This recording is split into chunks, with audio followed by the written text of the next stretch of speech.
Hey everybody, welcome back to the channel. And if you're new here, then welcome. My name is Danielle, and I chat all about holistic and clutter-free spaces. Today I'm sharing 5 of my favorite decluttering hacks to try in 2025. If you've never tried these before, this is the year to try them because they are so good. Now, I think that this subject is pretty self-explanatory, so I'm not going to go into a big preamble about why you would want to declutter your space or develop better clutter-free habits. Instead, I'm going to let you know that the Modern Mom Simple Home Reimagined Summit is fully open for registration, and we already have so many cool things in there for you to get into. You can get started on your Summit Bingo to win bingo prizes and giveaways. You can dive into the fresh podcast that we have that's specifically for Summit attendees. While you're waiting on the Summit to start, which doesn't start until March 1st, you have so much content that you can go ahead and dive into. Anyway, but there's just so much stuff, and I'm obviously very excited. We have an amazing lineup of speakers. This entire event was created from the heart to help this generation's moms find some new, fresh ways to really reimagine what's possible for their space. So if that's you, you can grab your free ticket down in the description. Let's dive into these decluttering hacks, starting with number one of my favorite go-tos, and that is heat mapping your belongings. This one is all about building awareness, gathering that data for how you actually use the things that you think you use. Because trust me, there are some things that you think that you use way more often than you ever actually use them. And heat mapping is going to give you that information so you can make more informed decisions later on down the line. So heat mapping is all about building awareness, which is huge. And it's really the first step in anything that you're wanting to change or improve at, including the clutter inside of your space. My favorite way to do this, because it's just so easy and it's like at eye level, is to use the medicine cabinet. If you have a medicine cabinet in your bathroom where you keep like all of your facial products, or maybe you have a shelf or a drawer, whatever your setup is, push all of those over to one side. I tend to go with the left side, just shove it all to the left. And then as you go in and use a product, set it off to the right. It's like so easy. The only real step that you have to do is shoving everything to one side. And then after that, it's just a matter of, I'm going to put it back here anyway. You were going to have to put it back regardless. Might as well put it back over on the right side instead of the left. And then when you come back about a month later, a couple of weeks later, depending on how long you want to give yourself to really test how frequently you're using something, go back in and take a look. And all of that information is going to be visual data. It's going to help you to develop awareness on the logistics of how much you're using your stuff. Now, you don't have to use it in products. You can use it in your closet. You probably heard of turning the hangers around when you use or wear something inside of your closet. I don't personally use that one so much because I have my closet set up the way that I want, and I'm pretty good about keeping it minimized. But for a lot of people who are trying to figure out how much they wear something, that can be a really great trick to turn the hangers around. I had an interview recently with Margot Staten, and her question was, okay, well, in this setup, what if you have such packed drawers and cabinets that there is no left and right? Like it's all just in there, right? And I thought, well, that's actually a really good question that I haven't encountered before. Like I haven't mentioned that before because I don't personally have that issue. But if that's you, one way that you could work around this is to leave everything in its place, make sure that it's all kind of lined up and stacked together as much as possible if it's not already. And as you use something, scoot everything over and like keep going as far right as possible every time you use something. So I'm using a face lotion. I'm going to kind of scoot everything over a little bit, put the face lotion on the right side, et cetera, et cetera. And then if you give that enough time, like say maybe a month, you go back and look, and it should be kind of like a hierarchy heat map type of situation, you know, to where this side is red and then it kind of blends over. That's how I'm thinking of it anyway. Obviously, there are no colors involved, but you see what I'm saying? Everything that's on the far left should be the least used and possibly the not used items. You can do it with cleaning products underneath the kitchen sink. You can do it with actual medicines. There are some things that you need to keep just in case, you know, of emergency, but still it can help to build awareness of things that you are versus things that you are not regularly using. The second hack is to use spatial constraints. This is something that I've been talking about for years because I think that it's the simplest method of not only organizing your stuff, but decluttering your stuff, is to give firm boundaries. This could be your bins, your baskets, the things that we love to buy too much of sometimes. But if you use it strategically and you use it as a tool for intentionally decluttering and managing how much stuff you're holding on to, it really can be game changing and simplify the process. I think the most obvious example is like a kid's toy box. And that's the example that I've been using for years because my kids, they always had one big toy box. And my rule was, You can keep whatever toys will fit in the toy box with the lid shut. Once it starts to expand beyond the box and we can't shut the lid, well, then decisions have to be made. And I don't care which decisions are made. It's their choice, it's their toys. But the point is that they have to maintain inside of that spatial constraint.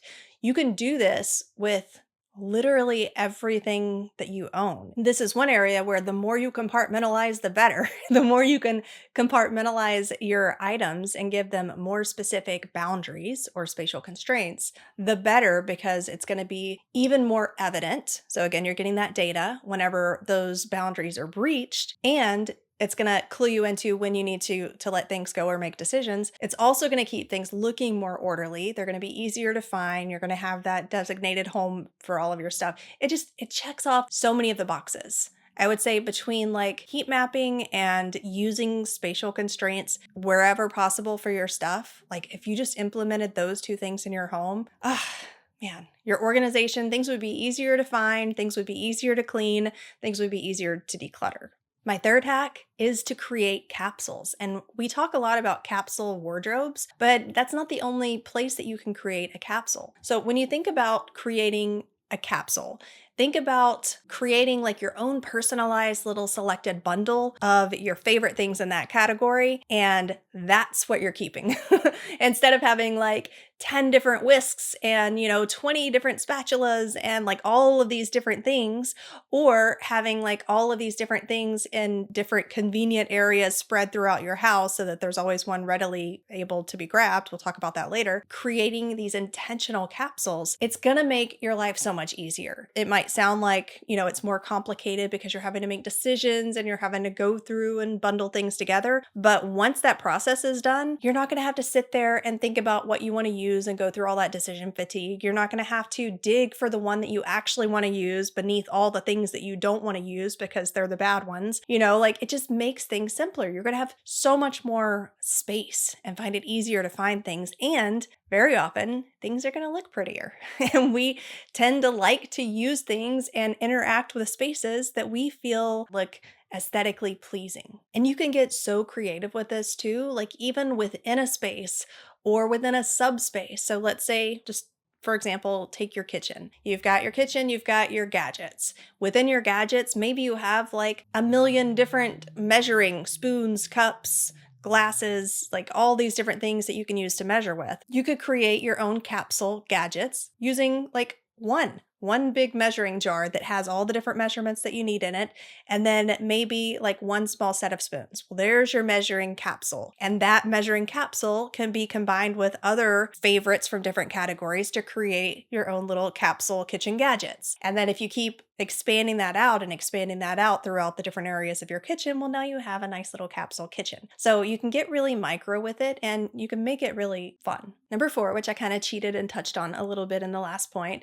is to create a central hub. This is something I was talking to Becky Truda, who I interviewed for my podcast. It'll come out sometime in the next few months. But she was talking about how she once went and grabbed all of the cleaning products throughout her house and realized that she had like 10 different Windex bottles because they had been spread to all of these different areas where she thought that she might use them. So like you have windows in each room, and maybe each room, for example, had like a Windex bottle. And she doesn't even like doing windows and she hates using Windex. So that's why she had all these bottles that weren't even really used. I think that we can all kind of relate to that on some level. You've probably done that because we tend to buy things hoping that that purchase will encourage us to take actions we want to take, or encourage us to become one step closer to the person that we're trying to be. Maybe a cleaner person or a more organized person. So we buy all of these different organizers and bins.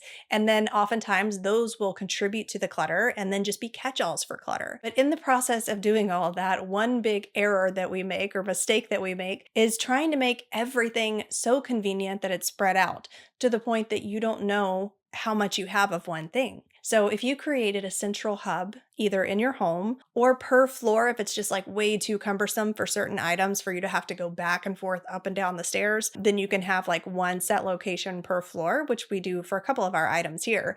then you always know where to go for those things. In my home, if we need like carpet or fabric cleaner or Folex, which works wonderfully for everything, we usually will have one that's upstairs in our bathroom drawer and one that's downstairs in the kitchen under the kitchen sink. That's it. Those are our hub spots. So if we're looking for it, we only have two places to look. And sometimes, for a lot of things, we may just have one place to look because most of our cleaning supplies live on the first floor underneath the kitchen sink. Having that central hub space, that one big determined home for things, so to speak, can just make it so much easier. You know where to go look. You don't have to search. You're not buying extras because you don't realize that you already have one somewhere else.